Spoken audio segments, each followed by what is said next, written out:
Hello, welcome back. This is Jeff Byers, and this is Annie 245. We are on Module 8, and we're going to be creating poses with our new character.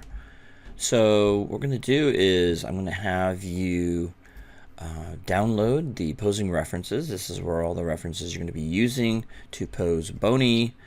That's our new character, and then we've got my file that's all ready for you, so you can download that file and make sure you just put it on your hard drive and rename it so your first name is be in front of Annie 245, so you can use that.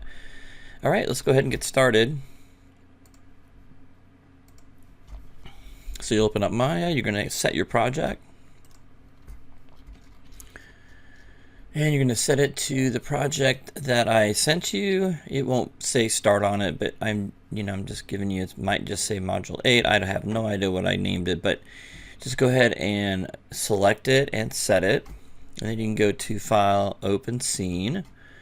And in here you see we have the Ultimate Bony Start 01.ma. So just go ahead and open that.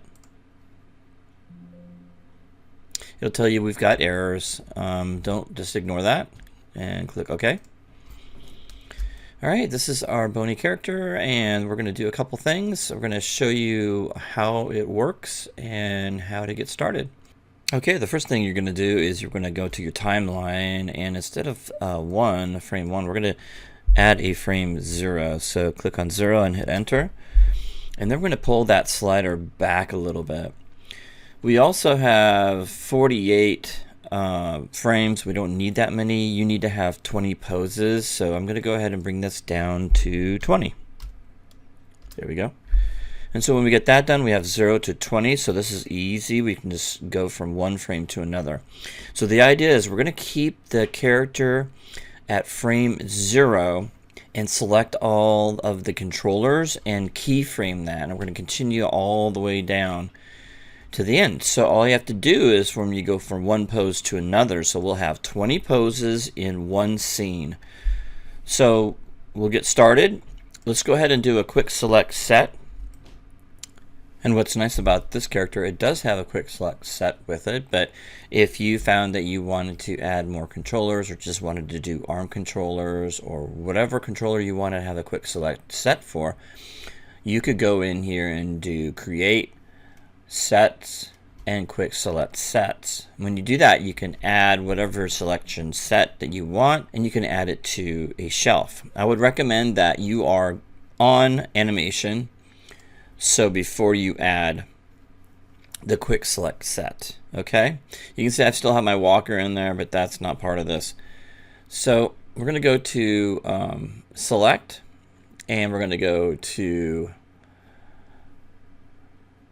quick select sets, and this one has the controllers on there. So we got Bony all controls. So if I click on that, you can see that it selects all the controllers except for the one that's called main controller, the Bony main controller. That's what moves the whole rig around.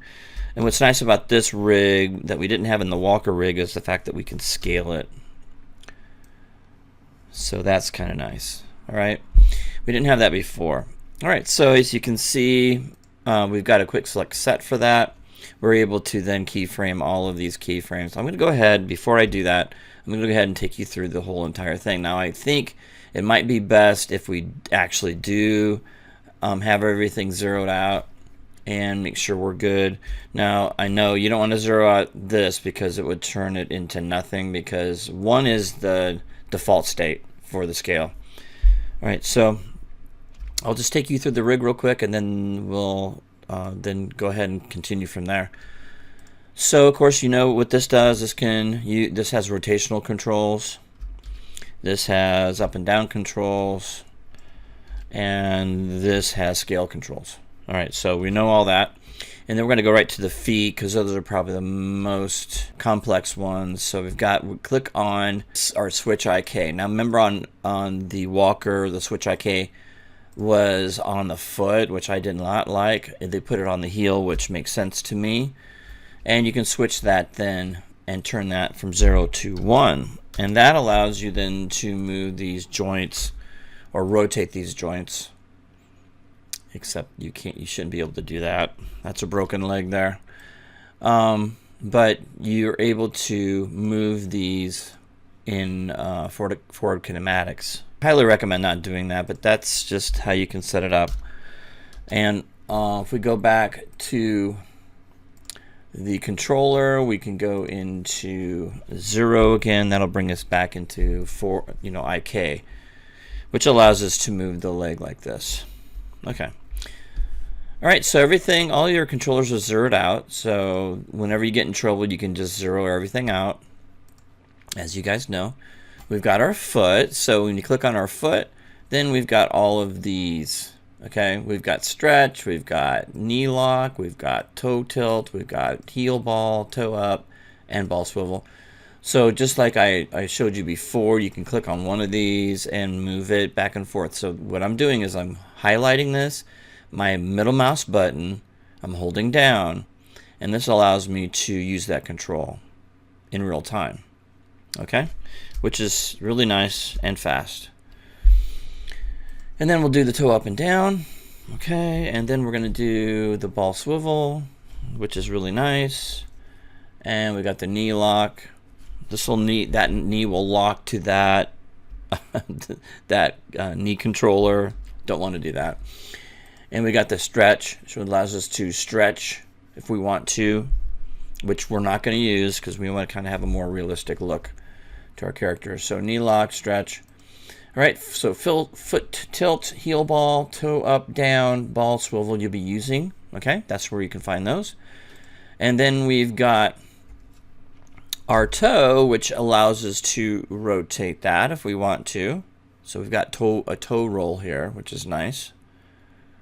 So you can do that kind of thing. If you're doing like a ballerina, a ballet pose, that kind of stuff, you can use that. You can't move it and you can't scale it. So you got rotational values only. Okay? So you can do that. So you can stamp out a cigarette if you're smoking, which hopefully you guys aren't. We've got knee controls. Obviously, those are movable. A lot of times when you're doing extreme poses, you're probably going to want to pull those away. I would just recommend, it's not going to hurt anything. Just pull those away. It will still follow your rig. Okay?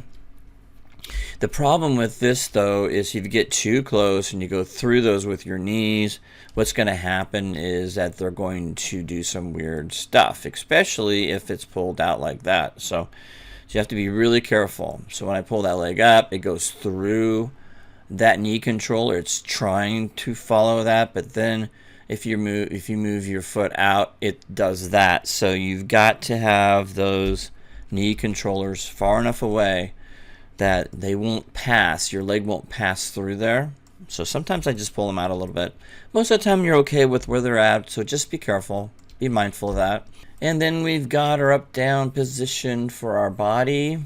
We've got our hip sway control. We've also got a move control within that other controller. And we've got a hip sway. And that's great. And then we've got, of course, our back. Controls our back. And, of course, there's a lot of these are just rotational values, okay? To just make sure you understand that.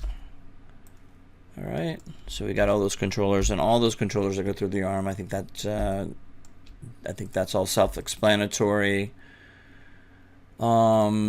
Shoulders, we've got the neck, and we have the head up here.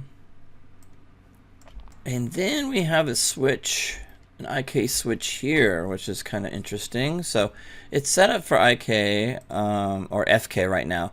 So it's set up for forward kinematics right now, but if you wanted to save some time, you could probably set that to 0, which will bring us to IK, which allows us to do this, which is kind of cool. So you got a nice switch up on there, right on the wrist, to switch between the two. I tend to keep it with FK, but whatever you guys want to work with, that's fine. I'm going to go back to 1. So that brings us back to forward kinematics. That means you're just basically rotating each one of these one by one. that's what you so choose to do. And then we've got the hand. Nothing special there. You got your palm, and then you got your fingers. Of course, you can do one at a time, but I would recommend going from one from the base outwards, holding the shift key, and then rotating will give you a nice smooth rotate, right? We knew how to do that with the fox tail, if you remember that one. And we can do the same thing with the fingers. So yeah, we don't have individual fingers like 5. We got enough to cause some trouble. Anyway, so we've got that finger there, and then we've got this guy right here, our thumb. Same thing, right? There you go. And of course, you guys can manipulate those separately if you want to. That's basically the rig in a nutshell. Just make sure everything's zeroed out before you start messing around or doing a quick select set. And if you do have something that is out of order, it's just easy enough to select the whole thing and hit 0 and then hit enter, and that will zero everything out for you. Well, we're at frame 1. And we've got a quick select set on it already, so you can see that if I do want to add quick select sets, then I can go to create, go down to sets, and then quick select set, and you can have it go to the shelf if you want to. It'll give you that option. I would recommend it. And then of course you got your selection, and then you've got your sets, quick select sets right here, and then you can click on that, and that clicks on the whole thing. So what we want to do is we want to select the whole thing, and we want to hit the S key. And we want to take this and we want to copy that, and we want to paste that, paste on every one of these frames all the way down. Okay, so I'm going to pause the video until you get all done. Just go to every single frame all the way to 20, and I'll see you in just a bit.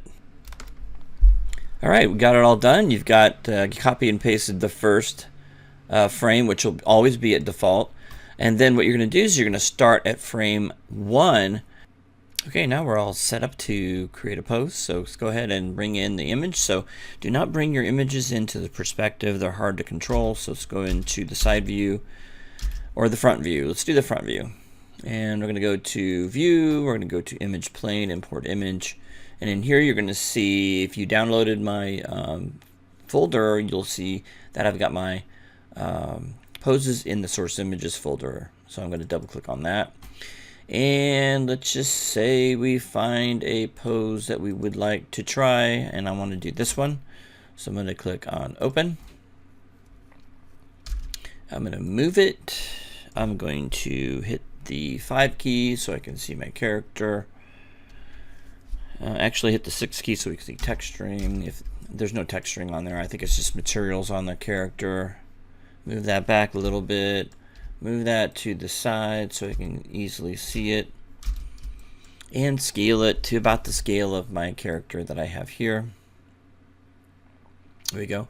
We eventually want to put a ground plane in, so I'm not going to worry about that right now, but you do want to put a ground plane in, and we do want to have it basically just a flat ground plane, and so we see shadows when we add lights and stuff like that. So anyway, so here's our ground planes for the front view. If we do move this character in, and if you get zoomed in and zoom out, you see a grid or something like that going on there. What we usually want to do is go to show, viewport, and get rid of the grid in here. Okay, so when you zoom in, you won't have that issue. Okay, so from the perspective view, you can start moving this character around. I'm going to go ahead and pose it. We'll come back when I'm finished, and we're going to start with frame 1 with our pose. And I'll see you back when I get them all posed. Okay, we're back, and I've got my character posed now to the pose reference that I brought in. And it's pretty close. There's some tweaks I'm sure I can make to make it exactly, but some things that once we get it close, you can see that it's rotated a little bit compared to what I have. So I'm going to go ahead and rotate that a little bit more like that, so I can get kind of rotate, kind of get the same kind of look. And once I'm happy with that, then you need to make sure that all the controllers are selected. And even though you have automatic keyframe on, we're going to go ahead and go to select, quick select sets, and click all the sets, the entire set, and hit S key on frame 1. That's the pose that we have on frame 1. Each one of these frames will be different, as you can see. So once you get done frame 1 done with your pose, then you'll probably get rid of this reference, delete it out, and then go to frame 2 and bring a new pose in, new pose reference in, get that set up, and continue on from frame 2 all the way to 20. So you'll have 20 poses, and this is how I would recommend that you do it. That way we can turn in one complete scene at the end. Okay? And then you can render these any way you want, meaning that you'll be easy to set up your light system. Once you set your light system up for one, your light system should be set up for all of them, all of your poses, 1 through 20. So you'll have 20 poses. Okay? So in the next video, of course, I'll take you through rendering and all that stuff. All right.